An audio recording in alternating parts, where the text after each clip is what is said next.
Hi hello everyone, welcome to my channel Srishti tutorial for maths. ನಾನು ಇವತ್ತು ವಿಶೇಷವಾಗಿರ್ತಕ್ಕಂಥ ಒಂದು ಕ್ಲಾಸ್ ಮಾಡ್ತಾ ಇದ್ದೀನಿ. ಅದು SSLC ಎಕ್ಸಾಮ್ ಬರೀತಕ್ಕಂತಹ ವಿದ್ಯಾರ್ಥಿಗಳಿಗಾಗಿ. ಸೊ SSLC ನಲ್ಲಿ ಎಕ್ಸಾಮ್ ಬರೀತಕ್ಕಂಥದ್ದು ಹೇಗೆ, ಹಾಗೆ ಇಲ್ಲಿ ಪ್ರಮುಖವಾಗಿರ್ತಕ್ಕಂಥದ್ದು ಏನಪ್ಪಾ ಅಂತ ಹೇಳಿದ್ರೆ, ನೀವು ಪರೀಕ್ಷೆಗೆ ತಯಾರಾಗ್ತಕ್ಕಂಥ ವಿದ್ಯಾರ್ಥಿಗಳಿಗೆ 80 ಅಂಕದ ಕ್ವಶನ್ ಪೇಪರ್ ನಲ್ಲಿ ಬರುವ 80 ಅಂಕಗಳನ್ನ ತೆಗಿಬೇಕು ಅಂತ ಹೇಳಿದ್ರೆ ಯಾವ ರೀತಿಯ ತಯಾರಿ ಇರಬೇಕು.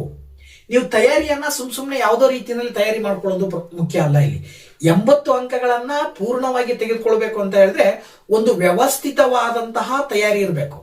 ಅಂದ್ರೆ ಪರೀಕ್ಷೆಯಲ್ಲಿ ಬರುವ ಪ್ರಶ್ನೆಗಳ ಬಗ್ಗೆ ನಿಮಗೆ ಮಾಹಿತಿ ಇರಬೇಕು.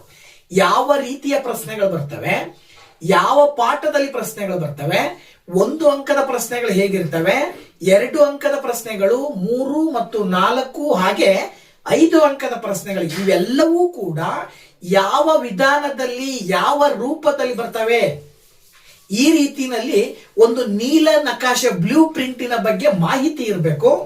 ಆ ಬ್ಲೂ ಪ್ರಿಂಟಿನ ಆಧಾರದ ಮೇಲೆ ನೀವು ಪರೀಕ್ಷಾ ತಯಾರಿಯನ್ನ ಮಾಡ್ಕೊಳ್ಬೇಕು.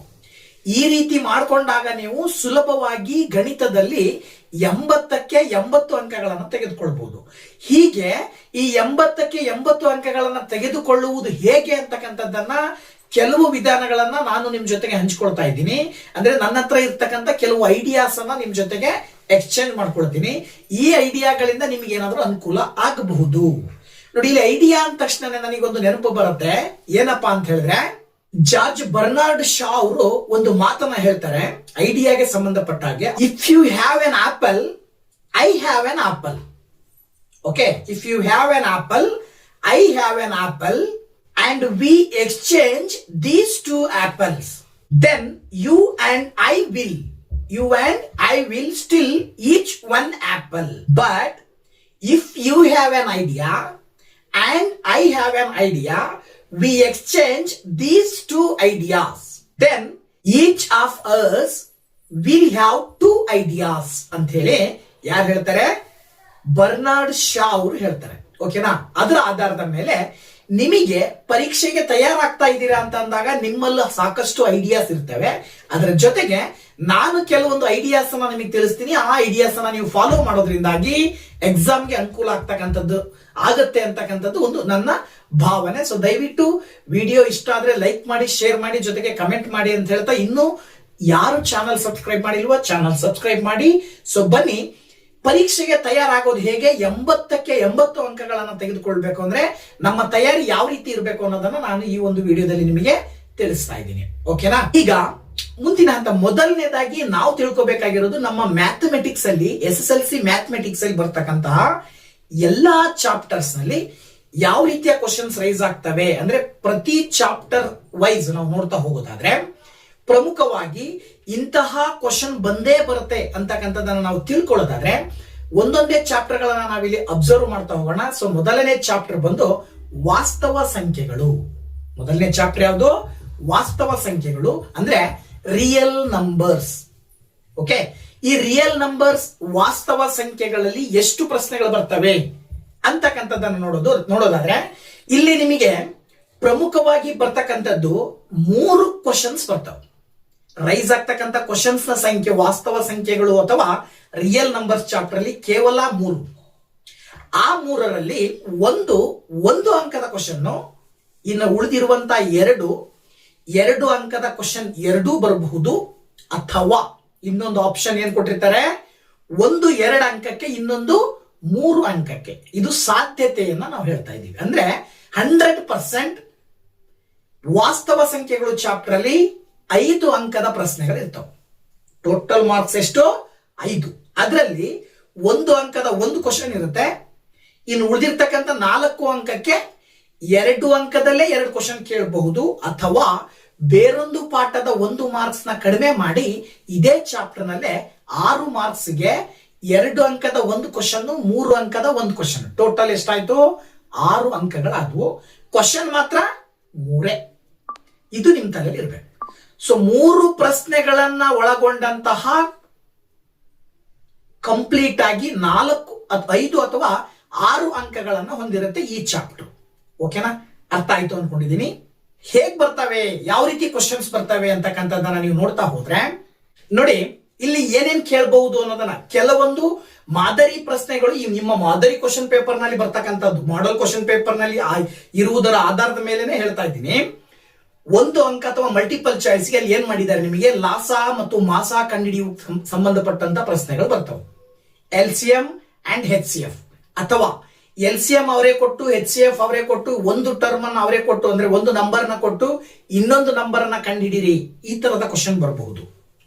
ಈ ರೀತಿನಲ್ಲಿ LCM and HCF of 2 numbers ಇದಕ್ಕೆ ಸಂಬಂಧಪಟ್ಟಿರುವಂತಹ ಕ್ವಶನ್ಸ್ ಒಂದು ಅಂಕಕ್ಕೆ ಬರುವ ಸಾಧ್ಯತೆಗಳು ಹೆಚ್ಚಾಗಿರ್ತವೆ. ಹಾಗಂತೇಳಿ ಹಿಂಗೆ ಅಂತ ಹೇಳಲಿಕ್ಕೆ ಬರಲ್ಲ, ಯಾಕಂದ್ರೆ ಅದು ಮಲ್ಟಿಪಲ್ ಚಾಯ್ಸ್ ಒಂದು ಅಂಕ ಆಗಿರೋದ್ರಿಂದ ಒಂದು ಅಂಕ ಮತ್ತು ಮಲ್ಟಿಪಲ್ ಚಾಯ್ಸ್ಗೆ ಯಾವ ರೀತಿ ಕ್ವಶನ್ಸ್ ಬರ್ಬೋದು ಅನ್ನೋದನ್ನ ನೀವು ಕಂಪ್ಲೀಟ್ ಆಗಿ ಅಭ್ಯಾಸ ಮಾಡಬೇಕಾಗತ್ತೆ. ಅದಕ್ಕೋಸ್ಕರನೇ LBA ಇದೆ. ಓಕೆನಾ, LBA ಬಿಟ್ಟಿರ್ತಕ್ಕಂಥದ್ದು ಆ ಉದ್ದೇಶದಿಂದನೇ. ಸೊ ನೀವು ತಲೆಯಲ್ಲಿ ಇಟ್ಕೊಂಡ್ಬಿಡಿ, ನಾನು ಈ ಪ್ರಾರಂಭದಲ್ಲೇ ಹೇಳ್ತಾ ಇದ್ದೀನಿ, ನೀವು 80ಕ್ಕೆ 80 ಅಂಕವನ್ನು ತೆಗಿಬೇಕು ಅಂತ ಹೇಳಿದ್ರೆ ಮೊದಲು ಮಾಡಬೇಕಾಗಿರೋದು LBA ಗೌರ್ಮೆಂಟ್ ಇಂದ ಬಿಟ್ಟಂತಹ LBA ಸೆಟ್ ಅನ್ನ ಕಂಪ್ಲೀಟ್ ಆಗಿ ಸ್ಟಡಿ ಮಾಡಬೇಕು, ಪ್ರಾಕ್ಟೀಸ್ ಮಾಡಬೇಕು. ಮಾಡೆಲ್ ಕ್ವಶನ್ ಪೇಪರ್ಸ್ ನ ಪ್ರಾಕ್ಟೀಸ್ ಮಾಡಬೇಕು. ಅದರ ಜೊತೆಗೆ ನೀವು ಪ್ರಿಪರೇಟರಿ ಎಕ್ಸಾಮ್ಸ್ 3 ಸೆಟ್ ಬರೀತೀರಾ ಈ ವರ್ಷ. ಸೊ ಈ ವರ್ಷ ಬರೆಯುವ 3 ಸೆಟ್ ಕ್ವಶನ್ ಪೇಪರ್ ಅಲ್ಲಿ ಬರುವ ಎಲ್ಲಾ ಕ್ವಶನ್ಸ್ ನ ಪ್ರಾಕ್ಟೀಸ್ ಮಾಡಿದ್ರೆ ಹೆಚ್ಚು ಕಡಿಮೆ ನೀವು 70% ಎಲ್ಲಾ ಅಂಕಗಳು ಬಂದಂಗೆ. ಇನ್ನು ಮೇಲಿನ 30%ಗೆ ನೀವು ವೈಯಕ್ತಿಕವಾಗಿ ಸ್ವಲ್ಪ ಕೆಲಸವನ್ನ ಮಾಡಬೇಕಾಗತ್ತೆ. ಓಕೆನಾ. ಸೊ ಈಗ ಇಲ್ಲಿ ಹೇಳೋದಾದ್ರೆ ರಿಯಲ್ ನಂಬರ್ಸ್ ಅಥವಾ ವಾಸ್ತವ ಸಂಖ್ಯೆಗಳಲ್ಲಿ HCF, LCM ಮತ್ತೆ ಒಂದು ಅಂಕದ ಇದು A ಮತ್ತೆ B ಕಂಡುಹಿಡಿಯೋದಕ್ಕೆ ಸಂಬಂಧಪಟ್ಟಂತಹ ಕ್ವಶನ್ಸ್ ಬರ್ತವೆ. ಇದಾದ ನಂತರ 2 ಅಂಕದಲ್ಲಿ ಇಲ್ಲೂ ಕೂಡ ಅದೇ HCF, LCM ಮತ್ತೆ A ಮತ್ತೆ B ನ ಸಂಬಂಧವನ್ನು ಹೊಂದಿರತಕ್ಕಂತ ಸೂತ್ರ H×L = A × B. ಈ ಸೂತ್ರವನ್ನ ಬಳಸಿಕೊಂಡು ಮಾಡ್ತಕ್ಕಂತಹ ಲೆಕ್ಕಗಳೇನಿದಾವೆ, ಇದ್ರ ಜೊತೆಗೆ ಅವಿಭಾಜ್ಯ ಅಪವರ್ತನದ ಒಂದು ರೂಪದಲ್ಲಿ ಲಾಸಾ ಕಂಡು ಹಿಡಿಯಿರಿ, ಮಾಸಾ ಕಂಡು ಹಿಡಿಯಿರಿ, ಈ ತರದ ಪ್ರಶ್ನೆಗಳು ಬರ್ತವೆ. ಅಥವಾ ಅಪ್ಲೈಡ್ ರೂಪದಲ್ಲಿ ಕೇಳಬಹುದು.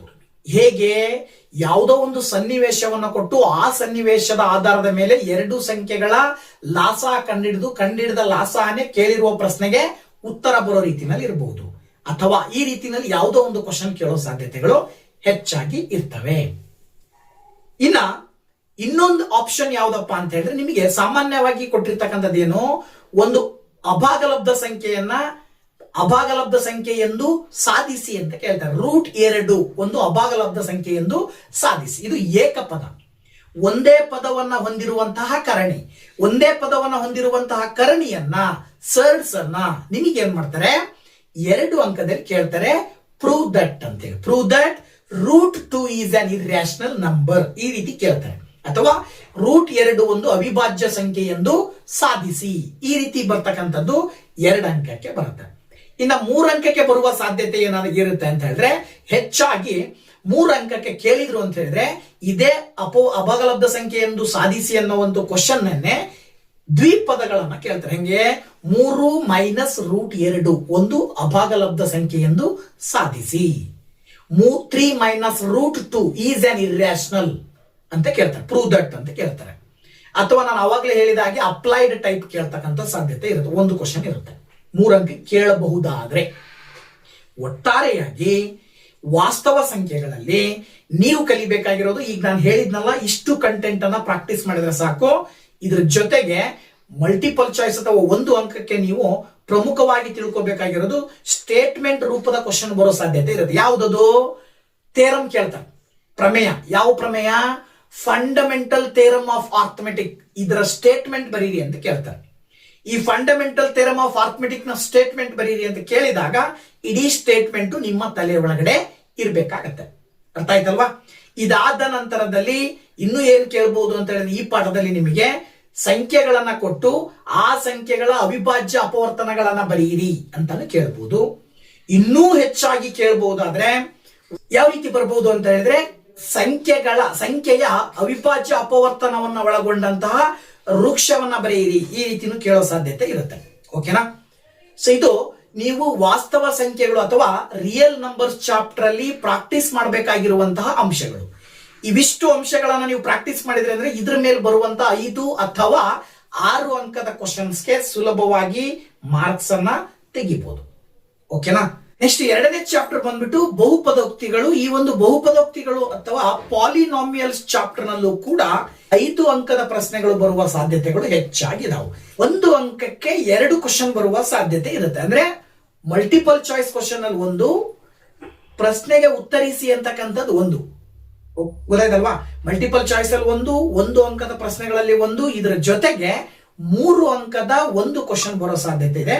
ಅಂದ್ರೆ ಸಾಧ್ಯತೆ ಅಂದ್ರೆ ನಾವು ಈ ವರ್ಷದ ಕ್ವಶನ್ ಪೇಪರ್ ಗಳನ್ನ ಪ್ರಾಕ್ಟೀಸ್ ಮಾಡಿದ ನಂತರದಲ್ಲಿ ಪ್ರಮುಖವಾಗಿ ತಿಳಿದು ಬಂದಿರತಕ್ಕಂಥದ್ದು ಇದು ಇದೇ ರೀತಿನಲ್ಲೇ ಇರುತ್ತೆ ಕ್ವಶನ್ ಪೇಪರ್. ಗೊತ್ತಾಯ್ತಲ್ಲ, ಇದರಲ್ಲಿ ಡೌಟ್ ಬೇಡ. ಸೊ ಹಾಗಾಗಿ ಸುಮಾರು 5 ಅಂಕದ ಪ್ರಶ್ನೆಗಳು ಪಾಲಿನಾಮಿಯಲ್ಸ್ ಅಥವಾ ಬಹುಪದೋಕ್ತಿಗಳು ಚಾಪ್ಟರ್ ಬರುತ್ತೆ. ಮಲ್ಟಿಪಲ್ ಚಾಯ್ಸ್ ಕ್ವಶನ್ ಅಲ್ಲಿ 1, ಹಾಗೇನೆ ನೆಕ್ಸ್ಟ್ ಬಂದ್ಬಿಟ್ಟು 1 ಅಂಕದ ಕ್ವಶನ್ ಅಲ್ಲಿ 1 ಬರುತ್ತೆ. ಅದರ ಜೊತೆಗೆ 3 ಅಂಕದ 1 ಕ್ವಶನ್ 100% ಇರುತ್ತೆ. ಸೊ ಆ ಪ್ರಶ್ನೆಗಳು ಯಾವ ರೀತಿ ಇರ್ತವೆ ಅಂತಕ್ಕಂಥದ್ದನ್ನ ನಾವು ನೋಡೋದಾದ್ರೆ, ಮೊದಲನೇದಾಗಿ ಮಲ್ಟಿಪಲ್ ಚಾಯ್ಸ್ ಕ್ವಶನ್ಸ್ ಹೇಗ್ ಬರ್ಬೋದು ಅಂತ ನೋಡಿದ್ರೆ ಇಲ್ಲಿ ತುಂಬಾ ಸುಲಭವಾಗಿರ್ತಕ್ಕಂಥ ಪ್ರಶ್ನೆಗಳು. ಹೇಗೆ? ಚಿತ್ರವನ್ನು ಅವರೇ ಕೊಟ್ಟಿರ್ತಾರೆ, ನಕ್ಷೆ ಕೊಟ್ಟಿರ್ತಾರೆ, ಅಂದ್ರೆ ಗ್ರಾಫ್ ಕೊಟ್ಟಿರ್ತಾರೆ. ಕೊಟ್ಟಿರುವ ಗ್ರಾಫ್ ನ ಆಧಾರದ ಮೇಲೆ ಡಿಗ್ರಿ ಎಷ್ಟು ಅಂತ ಕೇಳ್ತಾರೆ. ಗ್ರಾಫ್ ನಲ್ಲಿ ಬರುವಂತಹ ಬಹುಪದೋಕ್ತಿಗಳ ಚರಾಕ್ಷರಗಳು ಯಾವ್ಯಾವು ಬರೆಯಿರಿ, ಚರಾಕ್ಷರಗಳನ್ನ ಬರೆಯಿರಿ ಅಂತ ಕೇಳಬಹುದು. ಅಥವಾ ನಿಮಗೆ ಪಾಲಿನಾಮಿಯಲ್ ಅಥವಾ ಬಹುಪದೋಕ್ತಿಯನ್ನ ಕೊಟ್ಟು ಆ ಬಹುಪದೋಕ್ತಿಯಲ್ಲಿ ಬರುವ ಕೇನ ಬೆಲೆ ಕಂಡುಹಿಡಿಯಿರಿ ಅಂತ ಕೇಳಬಹುದು. ಅಥವಾ ವರ್ಗ ಸಮೀಕರಣಕ್ಕೆ ವರ್ಗ ಬಹುಪದೋಕ್ತಿಯನ್ನ ಕೊಟ್ಟು ವರ್ಗ ಬಹುಪದೋಕ್ತಿಯ ಡಿಗ್ರಿ ಎಷ್ಟು ಅಂತ ಕೇಳಬಹುದು. ಹಾಗೇನೆ ನೇರ ಬಹುಪದೋಕ್ತಿಯ ಡಿಗ್ರಿ ಎಷ್ಟು, ರೇಖಾತ್ಮಕ ಬಹುಪದೋಕ್ತಿಯ ಡಿಗ್ರಿ ಎಷ್ಟು ಅಂತ ಕೇಳಬಹುದು. ಈ ರೀತಿನಲ್ಲಿ ಡಿಗ್ರಿ ಕೇಳುವಂತಹ ಪ್ರಶ್ನೆಗಳಿರ್ತವೆ. ಹಾಗೇನೆ ಕೇನ ಬೆಲೆ ಕಂಡುಹಿಡಿಯುವ ಪ್ರಶ್ನೆಗಳಿರ್ತವೆ. ಜೊತೆಗೆ ಶೂನ್ಯತೆಗಳನ್ನ ಕಂಡುಹಿಡಿಯುವಂತಹ ಪ್ರಶ್ನೆಗಳಿರ್ತವೆ. ಈ ತರ ಹಲವಾರು ರೀತಿಯಲ್ಲಿ ನೀವು ಈಗ ಆಲ್ರೆಡಿ ಬೋರ್ಡ್ ಬಿಟ್ಟಂತಹ 4 ಮಾಡೆಲ್ ಕ್ವಶನ್ ಪೇಪರ್ ನ ನೋಡಿದಾಗ ಯಾವ ರೀತಿ ಕ್ವಶನ್ಸ್ ಬರ್ಬೋದು ಮಲ್ಟಿಪಲ್ ಚಾಯ್ಸ್ ಗೆ ಅಂತಕ್ಕಂಥದ್ದು ಗೊತ್ತಾಗುತ್ತೆ. ಇದರ ಆಧಾರದ ಮೇಲೆ ನಿಮ್ಮ ಅಭ್ಯಾಸ ಇರಬೇಕು. ಓಕೆನಾ. ಇನ್ನ 1 ಅಂಕದ ಪ್ರಶ್ನೆಗಳು ಇದೇ ಚಾಪ್ಟರ್ ಹೇಗ್ ಬರ್ತವೆ ಅಂತ ನೋಡೋದಾದ್ರೆ, ಸೊ ಇಲ್ಲೂ ಕೂಡ 1 ಅಂಕದ ಪ್ರಶ್ನೆಗಳಿಗೂ ಕೂಡ ಅದೇ ರೀತಿಯ ಒಂದು ವಿಧಾನಗಳನ್ನ ಬಳಸೇನೆ ಕೇಳ್ತಾರೆ. ಏನು ನಾನು ಇಷ್ಟೋ ತನಕ ಹೇಳಿದ್ದು ಡಿಗ್ರಿ, ಹಾಗೇನೆ ಶೂನ್ಯತೆಗಳು, ನಕ್ಷೆ ಕೊಟ್ಟು ನಕ್ಷೆಯಲ್ಲಿರುವ ಚರಾಕ್ಷರಗಳ ಬೆಲೆ ಕಂಡುಹಿಡಿತಕ್ಕಂಥದ್ದು, ಜೊತೆಗೆ ನಕ್ಷೆ ಆಧಾರದ ಮೇಲೆ ಡಿಗ್ರಿ ಹೇಳ್ತಕ್ಕಂಥದ್ದು, ಕೇನ ಬೆಲೆ ಕಂಡುಹಿಡಿತಕ್ಕಂಥದ್ದು, ಈ ತರಹದ ಪ್ರಶ್ನೆಗಳು ಬರ್ತವೆ. ಇದು ಕೂಡ 1 ಅಂಕಕ್ಕೆ ಇರುತ್ತೆ. ಇನ್ನ 3 ಅಂಕದ ಪ್ರಶ್ನೆಗಳನ್ನ ನಾವು ನೋಡೋದಾದ್ರೆ, ಕೇನ ಬೆಲೆ ಕಂಡುಹಿಡಿಲಿಕ್ಕೆ 3 ಅಂಕದ ಪ್ರಶ್ನೆ ಬರುತ್ತೆ. ಸಮೀಕರಣ ಅವರೇ ಕೊಟ್ಟು, ಆಕ್ಚುಲಿ ಸಮೀಕರಣ ಅಲ್ಲ, ಬಹುಪದೋಕ್ತಿಯನ್ನ ಕೊಟ್ಟು ವರ್ಗ ಬಹುಪದೋಕ್ತಿಯಲ್ಲಿ ಕೇನ ಬೆಲೆ ಕಂಡುಹಿಡಿಯಿರಿ ಅಂತ ಕೊಡ್ತಾರೆ. ಅದರ ಅರ್ಥ ಆ ವರ್ಗ ಬಹುಪದೋಕ್ತಿಯ ಶೂನ್ಯತೆಗಳನ್ನ ಕೊಡ್ತಾರೆ. ಶೂನ್ಯತೆಗಳನ್ನ ಕೊಟ್ಟು ಶೂನ್ಯತೆಗಳ ಆಧಾರದ ಮೇಲೆ ಕೇನ ಬೆಲೆ ಕಂಡುಹಿಡಿಯಿರಿ ಅಂತ ಕೇಳ್ತಾರೆ. ಶೂನ್ಯತೆಗಳ ಮೊತ್ತ, ಶೂನ್ಯತೆಗಳ ಗುಣಲಬ್ಧದ ಆಧಾರದ ಮೇಲೆ 1/α + 1/β ಬೆಲೆ ಕಂಡುಹಿಡಿಯಿರಿ, α + β ಹೋಲ್ ಸ್ಕ್ವೇರ್ ನ ಬೆಲೆ ಕಂಡುಹಿಡಿಯಿರಿ. ಈ ತರಹದ ಪ್ರಶ್ನೆಗಳು ಬರ್ತವೆ 3 ಅಂಕಕ್ಕೆ. ಇದರ ಜೊತೆಗೆ ಶೂನ್ಯತೆಗಳನ್ನ ಕಂಡುಹಿಡಿದು ಶೂನ್ಯತೆಗಳನ್ನ ಶೂನ್ಯತೆಗಳ ಮೊತ್ತ ಮತ್ತು ಗುಣಲಬ್ಧದ ಸಂಬಂಧಕ್ಕೆ ಹೋಲಿಸಿ ತಾಳೆ ನೋಡಿ ಅಂತಾನು ಕೇಳಬಹುದು. ಗೊತ್ತಾಯ್ತಲ್ವಾ. ಇದಿಷ್ಟು ಕೂಡ ಪ್ರಶ್ನೆಗಳು 3 ಅಂಕಕ್ಕೆ ಬರ್ತವೆ. ಅಂದ್ರೆ ಇಲ್ಲಿ find the zeros of the polynomial ಅಂತ ಕೇಳಬಹುದು. ಸಮ್ ಆಫ್ ದ ಜೀರೋಸ್ ಮತ್ತೆ ಪ್ರಾಡಕ್ಟ್ ಆಫ್ ದ ಜೀರೋಸ್ ಕೊಟ್ಟು ಆ sum of the zeros and product of the zeros ನ ಆಧಾರದ ಮೇಲೆ ಕೇನ ವ್ಯಾಲ್ಯೂ ಕಂಡುಹಿಡಿಯಿರಿ. 1/α + 1/β ದ ವ್ಯಾಲ್ಯೂ ಕಂಡುಹಿಡಿಯಿರಿ. α + β ಹೋಲ್ ಸ್ಕ್ವೇರ್ ಈ ತರದ ವ್ಯಾಲ್ಯೂ ಕಂಡುಹಿಡಿಯಿರಿ. α² × β + α × β² ನ ಬೆಲೆ ಕಂಡುಹಿಡಿಯಿರಿ. ಈ ತರಹದ ಕ್ವಶನ್ಸ್ ಬರುವಂತಹ ಸಾಧ್ಯತೆಗಳಿರ್ತವೆ ಈ ಪಾಲಿನಾಮಿಯಲ್ಸ್ ಚಾಪ್ಟರ್ ಅಲ್ಲಿ. ಸೊ ಇಷ್ಟು ಕ್ವಶನ್ಸ್ ಅನ್ನ ನೀವು ಕರೆಕ್ಟ್ ಆಗಿ ಪ್ರಾಕ್ಟೀಸ್ ಮಾಡಿದ್ರಿ ಅಂತ ಹೇಳಿದ್ರೆ ನೀವು ಈ ಬಹುಪದೋಕ್ತಿಗಳು ಅಂದ್ರೆ ಪಾಲಿನಾಮಿಯಲ್ಸ್ ಚಾಪ್ಟರ್ ಅಲ್ಲಿ ಬರುವಂತಹ 5 ಅಂಕವನ್ನ ಸುಲಭವಾಗಿ ಪಡ್ಕೊಳ್ಬಹುದು. ಅಲ್ಲಿಗೆ ಈಗ ನಾನು ಹೇಳಿದ ಹಾಗೆ 2 ಚಾಪ್ಟರ್ ನ ಸೇರಿಸಿ 10 ಅಥವಾ 11 ಅಂಕದ ಪ್ರಶ್ನೆಗಳಿಗೆ ಹೇಗೆ ಸಾಲ್ವ್ ಮಾಡಬಹುದು ಅನ್ನೋದನ್ನ ತಿಳಿಸಿದ್ದೀನಿ. ನೆಕ್ಸ್ಟ್ 3ನೇ ಚಾಪ್ಟರ್, ಇದು ಡೆಡ್ ಈಸಿ ಚಾಪ್ಟರ್. ಯಾವ್ದು ಚಾಪ್ಟರ್ ನಿಮಗೆ ಗೊತ್ತಿರತಕ್ಕಂಥದ್ದು ಏನು? 2 ಚರಾಕ್ಷರಗಳುಳ್ಳ ರೇಖಾತ್ಮಕ ಸಮೀಕರಣಗಳ ಜೋಡಿಗಳು ಅಂತ ಹೇಳ್ತೀವಿ. Peer of linear equations in 2 variables. ಈ ಚಾಪ್ಟರ್ ಅಲ್ಲಿ ಒಟ್ಟು 4 ಪ್ರಶ್ನೆಗಳು ಬರ್ತವೆ. ಯಾವ್ಯಾವ 4 ಪ್ರಶ್ನೆಗಳು ಅಂದ್ರೆ 1 ಅಂಕದ 2 ಪ್ರಶ್ನೆಗಳು, 2 ಅಂಕದ 1 ಪ್ರಶ್ನೆ, ಅದರ ಜೊತೆಗೆ 4 ಅಂಕದ 1 ಕ್ವಶನ್ ಬರುತ್ತೆ. ಟೋಟಲ್ 4 ಪ್ರಶ್ನೆಗಳು 8 ಮಾರ್ಕ್ಸ್. ಮಾರ್ಕ್ಸ್ ನ ಸಂಖ್ಯೆ ಎಷ್ಟು? 8. ನಾವು ಹಿಂದಿನ 2 ಚಾಪ್ಟರ್ ಗಳನ್ನ ನೋಡಿದ್ರೆ 5 ಮಾರ್ಕ್ಸ್ ಇದ್ರೆ ಇದಕ್ಕೆ ಈ ಚಾಪ್ಟರ್ಗೆ 8 ಅಂಕಗಳು ಬರ್ತವೆ. 8 ಅಂಕಗಳನ್ನ ಸುಲಭವಾಗಿ ತೆಗಿಬಹುದು. ಹೇಗೆ ಅಂತಕ್ಕಂಥದ್ದನ್ನ ನಾವು ನೋಡೋದಾದ್ರೆ, ಮಲ್ಟಿಪಲ್ ಚಾಯ್ಸ್ ಅಲ್ಲಿ 1 ಕ್ವಶನ್ ಬರುತ್ತೆ, 1 ಅಂಕದಲ್ಲಿ 1 ಕ್ವಶನ್ ಬರುತ್ತೆ. ಮಲ್ಟಿಪಲ್ ಚಾಯ್ಸ್ ಮತ್ತೆ 1 ಅಂಕದಲ್ಲಿ ಎರಡರಲ್ಲೂ ಕೂಡ relationship between the variables in two linear equations ಅಂತ ಹೇಳ್ತೀವಿ ನಾವು. 2 ಲೀನಿಯರ್ ಈಕ್ವೇಶನ್ಸ್ ಅಲ್ಲಿ ಬರುವಂತಹ ವೇರಿಯೇಬಲ್ಸ್ ನ ಸಂಬಂಧದ ಆಧಾರದ ಮೇಲೆ ಪ್ರಶ್ನೆಗಳು ಇರ್ತವೆ. ಗೊತ್ತಲ್ಲ ನಿಮಗೆ ಯಾವುದು ಅಂತ? A1/A2, B1/B2, C1/C2. ಈ A1/A2, B1/B2, C1/C2 ನ ಮೇಲಿರುವಂತಹ ಸಂಬಂಧದ ಆಧಾರದ ಮೇಲೆ ಪ್ರಶ್ನೆಗಳಿಗೆ ಉತ್ತರ ಹೇಳಬೇಕಾಗತ್ತೆ. ಅಲ್ಲಿ ನಿಮಗೆ ರೇಖೆಗಳು ಯಾವ ರೀತಿ ಇರ್ತವೆ ಅನ್ನೋದನ್ನ ಕೊಟ್ಟಿದ್ದಾರೆ. ಆ ಚಾರ್ಟ್ ಇದೆಯಲ್ಲ, ಚಾರ್ಟ್ ಅನ್ನ ನೀವು ಪರ್ಫೆಕ್ಟ್ ಆಗಿ ಪ್ರಾಕ್ಟೀಸ್ ಮಾಡಿದ್ರೆ ಆ ಚಾರ್ಟ್ ನ ಆಧಾರದ ಮೇಲೆ ಯಾವುದೇ ರೀತಿಯ ಪ್ರಶ್ನೆ ಕೇಳಿದ್ರು ಈ ಎಲ್ಲಾ ಪ್ರಶ್ನೆಗಳಿಗೆ ನೀವು ಸುಲಭವಾಗಿ ಆನ್ಸರ್ ಹೇಳ್ಬಿಡ್ಬೋದು. 1 ಅಂಕದ 2 ಪ್ರಶ್ನೆಗಳಿಗೆ ಸುಲಭವಾಗಿ ನೀವು ತಯಾರಾದ್ರಿ. ಇದಾದ ನಂತರ ಇದ್ರ ಜೊತೆಗೆ ಇನ್ನೊಂದು ರೀತಿ ಹೇಗೆ ಕೇಳ್ತಾರೆ ಅಂದ್ರೆ, ಎಕ್ಸ್ ಬೆಲೆ ಅವ್ರು ಕೊಟ್ಟು ವೈ ಬೆಲೆ ಕಂಡುಹಿಡಿಯಕ್ಕೆ ಕೇಳ್ಬೋದು. 2 ಚರಾಕ್ಷರಗಳುಳ್ಳ ರೇಖಾತ್ಮಕ ಸಮೀಕರಣಗಳಲ್ಲಿ 2 ಸಮೀಕರಣವನ್ನು ಕೊಟ್ಟು 2 ಸಮೀಕರಣದಲ್ಲಿ ಎಕ್ಸ್ ನ ಬೆಲೆ ಕೊಟ್ಟು ವೈ ನ ಬೆಲೆ ಕಂಡುಹಿಡಿಯಿರಿ, ವೈ ನ ಬೆಲೆ ಕೊಟ್ಟು ಎಕ್ಸ್ ನ ಬೆಲೆ ಕಂಡುಹಿಡಿಯಿರಿ, ಎಕ್ಸ್ ಮತ್ತು ವೈ ನ ಬೆಲೆಗಳಿಗೆ ಸಂಬಂಧವನ್ನು ಕೊಟ್ಟು ಅದರ ಆಧಾರದ ಮೇಲೆ ಪ್ರಶ್ನೆಗಳ ಆನ್ಸರ್ ಕಂಡುಹಿಡಿಯಿರಿ. ಈ ತರದ ಪ್ರಶ್ನೆಗಳು ಕೇಳೋ ಸಾಧ್ಯತೆಗಳಿರ್ತವೆ. ಈ ತರದ ಎಲ್ಲಾ ಪ್ರಶ್ನೆಗಳನ್ನ ಇಲ್ಲೂ ಹೇಳ್ತಾ ಇದ್ದೀನಿ. LBA ಅನ್ನ ಬಳಕೆ ಮಾಡಿದ್ರೆ ಸುಲಭವಾಗಿ ಪ್ರಾಕ್ಟೀಸ್ ಮಾಡ್ಕೊಳ್ಬಹುದು. ಸೊ ಆಗ ನಾವು 2 ಅಂಕಗಳನ್ನ ತೆಗಿತೀವಿ. ಇನ್ನ 2 ಅಂಕದ 1 ಕ್ವಶನ್ ತುಂಬಾ ಸುಲಭವಾಗಿ ಪ್ರತಿ ವರ್ಷ 100ಕ್ಕೆ 100% ಬರುವಂತ ಕ್ವಶನ್. ನಾನು ಹೇಳೋದಲ್ಲ, ನೀವೇ ಬಾಯಿ ಬಿಟ್ಬಿಡ್ತೀರಾ. ಈಗ ಯಾವ್ದು ಕ್ವಶನ್ ಅದು? ಯಾವ್ದು ಹೇಳಿ? ವರ್ಜಿಸುವ ವಿಧಾನದಿಂದ ಎಕ್ಸ್ ಮತ್ತು ವೈ ನ ಬೆಲೆಯನ್ನು ಕಂಡು ಹಿಡಿಯಿರಿ ಅಲ್ವಾ? ಅಥವಾ ಏನಂತ ಹೇಳ್ತೀರಿ ನೀವು? Solve the pair of linear equations in 2 variables using any method ಅಂತ ಕೇಳ್ಬೋದು. ಯಾವುದೇ ವಿಧಾನವನ್ನು ಬಳಸಿ ಎಕ್ಸ್ ಮತ್ತೆ ವೈ ನ ಬೆಲೆ ಕಂಡು ಹಿಡಿಯಿರಿ. ವರ್ಜಿಸುವ ವಿಧಾನವನ್ನು ಬಳಸಿ, ಎಲಿಮಿನೇಷನ್ ಮೆಥಡ್ ಅನ್ನ ಬಳಸಿ ಎಕ್ಸ್ ಮತ್ತೆ ವೈ ನ ಬೆಲೆ ಕಂಡು ಹಿಡಿಯಿರಿ ಅಂತ ಕೇಳ್ತಾರೆ. ಇದನ್ನ ಸುಲಭವಾಗಿ ನೀವು ಪ್ರಾಕ್ಟೀಸ್ ಮಾಡಿರ್ತೀರಾ. ಇದರಿಂದ 2 ಅಂಕ ನಿಮಗೆ ಈಸಿಯಾಗಿ ಬರುತ್ತೆ. ಇದನ್ನ ಬಿಟ್ರೆ ಬೇರಾವ ಕ್ವಶನ್ ಕೂಡ ಬರಲ್ಲ. ಪಕ್ಕ ಆಯ್ತಲ್ವಾ? ಇನ್ನೊಂದು ಕ್ವಶನ್ 4 ಅಂಕದ್ದು, ಅದು ಎಕ್ಸಾಕ್ಟ್ಲಿ ಒಂದೇ ಕ್ವಶನ್, ಬೇರೆ ಚೇಂಜಸ್ ಇಲ್ಲೇ ಇಲ್ಲ. ಯಾವ್ದು ಹೇಳ್ರಿ? ಗ್ರಾಫ್ ಅಲ್ವಾ? ಗ್ರಾಫ್ 4 ಅಂಕಕ್ಕೆ 1 ಕ್ವಶನ್ 101% ಇರುತ್ತೆ. 4 ಅಂಕಕ್ಕೆ 4 ಅಂಕ ಕಂಪ್ಲೀಟ್ ತೆಗಿಬಹುದು. ಈಗ ಇದನ್ನ ಬಿಟ್ಟರೆ ಬೇರೆ ಚಾಯ್ಸೇ ಇಲ್ಲ. ಬೇರೆ 4 ಅಂಕಕ್ಕೆ ಬೇರೆ ಯಾವ್ದಾದ್ರು ವಿಧಾನದಲ್ಲಿ ಕೇಳ್ತಾರ, ಬೇರೆ ಕ್ವಶನ್ ಬೇರೆ ರೂಪದಲ್ಲಿ ಬೇರೆ ಮೆಥಡ್ ಅಲ್ಲಿ ಸಾಲ್ವ್ ಮಾಡೋದೇನ? No way. ಒಂದೇ ಒಂದು ಅವಕಾಶ, ಕ್ವಶನ್ ಪೇಪರ್ ತೆಗಿಯೋರು ಕೂಡ ಒಂದೇ ಅವಕಾಶ. ಏನದ ಅವಕಾಶ? Solve pair of linear equations by graphical method.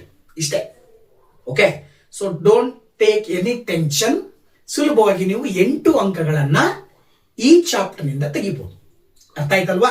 Okay, ನಾ 4th ಚಾಪ್ಟರ್ ನಿಮಗೆಲ್ಲರಿಗೂ ಕೂಡ ಗೊತ್ತಿರುವಂತದ್ದು ಕ್ವಾಡ್ರಾಟಿಕ್ ಈಕ್ವೇಶನ್, ವರ್ಗ ಸಮೀಕರಣಗಳು. ವರ್ಗ ಸಮೀಕರಣಗಳು ಪಾಠದಲ್ಲೂ ಕೂಡ 1 ಅಂಕದ 1 ಕ್ವಶನ್, 2 ಅಂಕದ 1 ಕ್ವಶನ್, 3 ಅಂಕದ 1 ಕ್ವಶನ್. ಎಷ್ಟಾಯ್ತಲ್ಲಿಗೆ? ಒಟ್ಟು 6 ಅಂಕದ ಪ್ರಶ್ನೆಗಳು, 3 ಪ್ರಶ್ನೆಗಳು.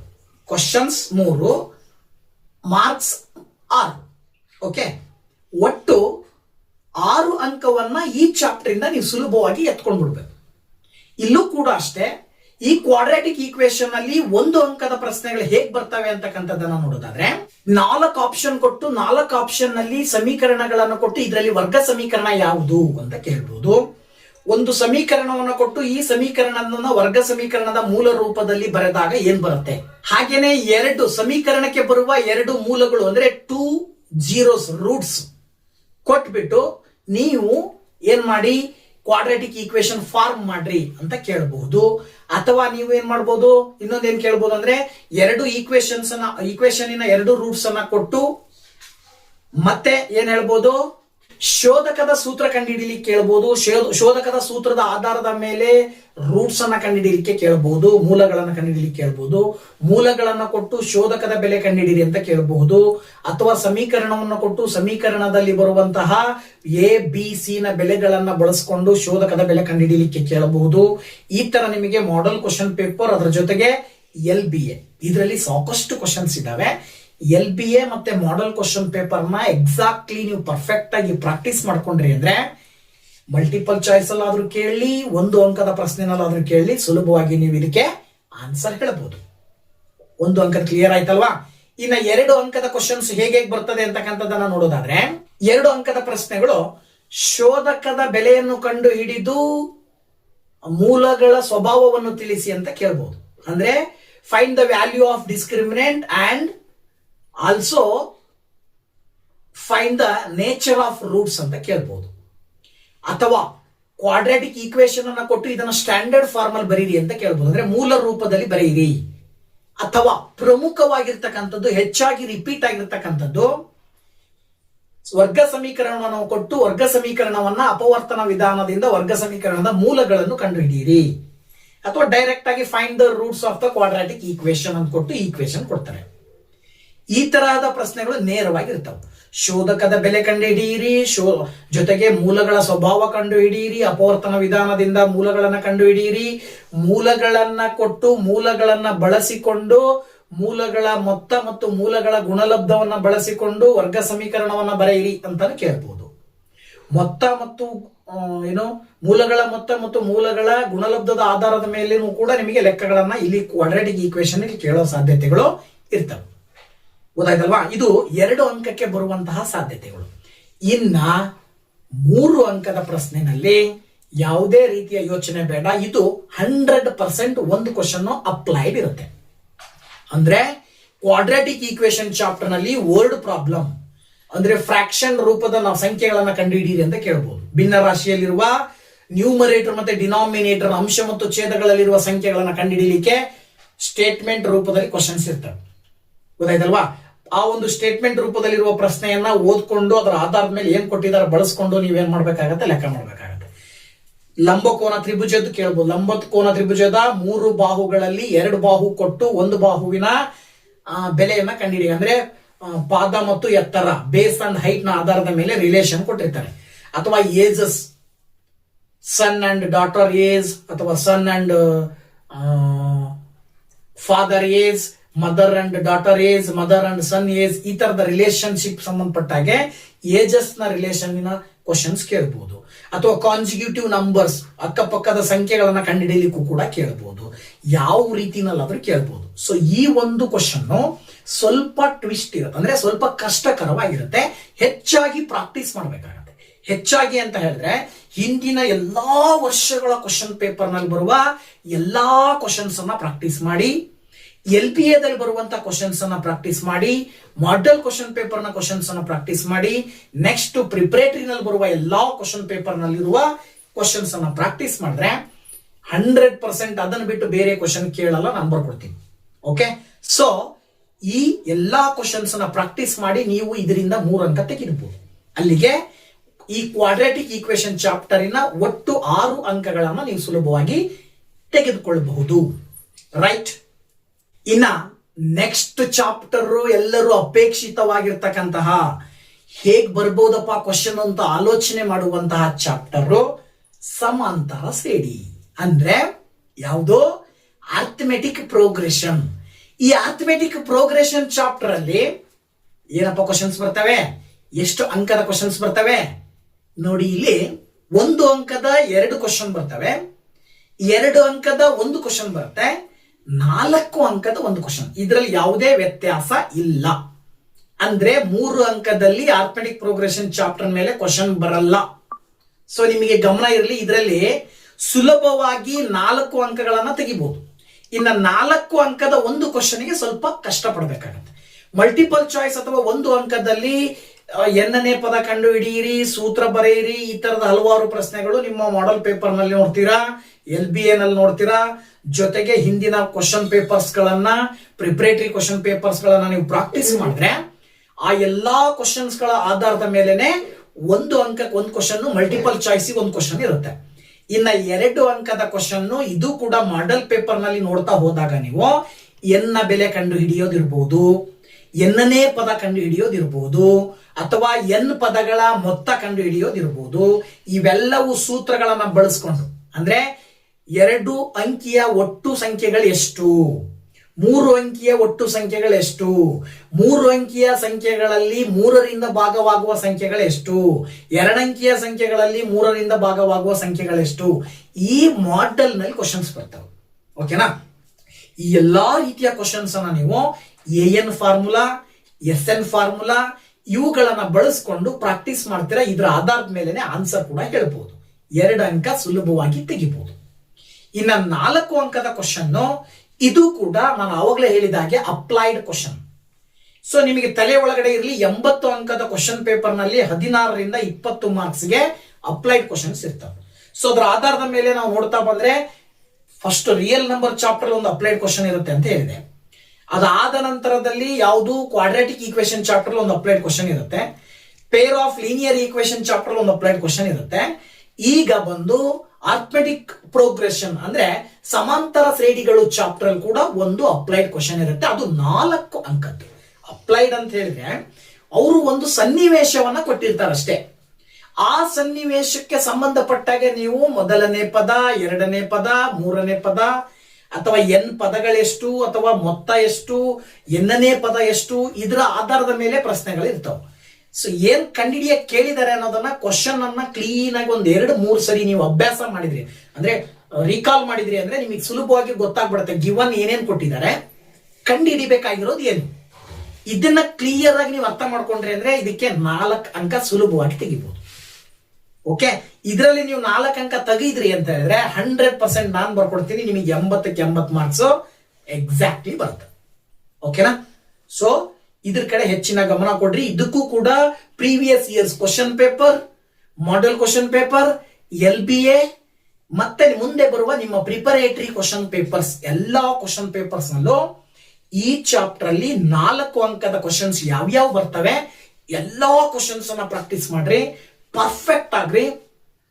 100% ನಿಮಗೆ ಇದರಲ್ಲಿ 8 ಅಂಕ ಬರ್ತವೆ. ನೆಕ್ಸ್ಟ್ ಬಂದ್ಬಿಟ್ಟು ತ್ರಿಭುಜಗಳು, ಟ್ರಯಾಂಗಲ್ಸ್ ಚಾಪ್ಟರ್, ಥೇರಮ್ ಇರುವಂತಹ ಚಾಪ್ಟರ್. ಸೊ ಇದು ಗೊತ್ತಾಗ್ಬಿಡುತ್ತೆ ನಿಮಗೆ. 1 ಅಂಕದ ಅಥವಾ ಮಲ್ಟಿಪಲ್ ಚಾಯ್ಸ್ 2 ಕ್ವಶನ್ ಇರ್ತವೆ. 1 ಅಂಕದ 1, ಮಲ್ಟಿಪಲ್ ಚಾಯ್ಸ್ 1. ಇದ್ರ ಕಡೆ ಕಾನ್ಸಂಟ್ರೇಟ್ ಮಾಡಿ ಪ್ರಾಕ್ಟೀಸ್ ಮಾಡ್ರಿ. ಇಲ್ಲೂ ಕೂಡ ಎಲ್ಲಾ ಹಿಂದಿನ question paper, LBA, model paper ಮತ್ತೆ ಪ್ರಿಪರೇಟರಿ. ಓಕೆನಾ? ಇದಾದ ನಂತರ ನೆಕ್ಸ್ಟ್ ಬಂದ್ಬಿಟ್ಟು